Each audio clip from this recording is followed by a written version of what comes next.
So, ayan guys. Good morning. For today's ulam, magtutorta tayo ng talong. Itlog at talong. Ayan.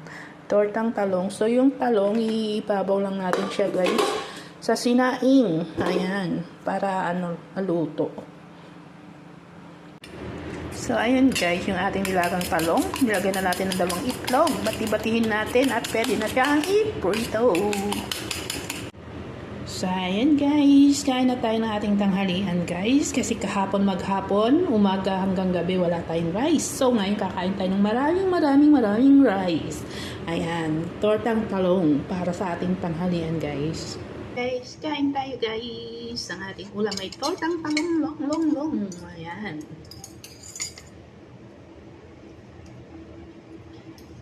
Anong ulam niya guys?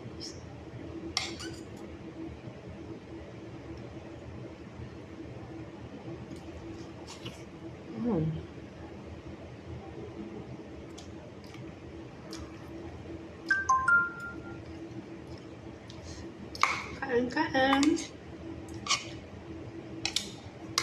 So, hindi na natin habaan guys. Bye-bye!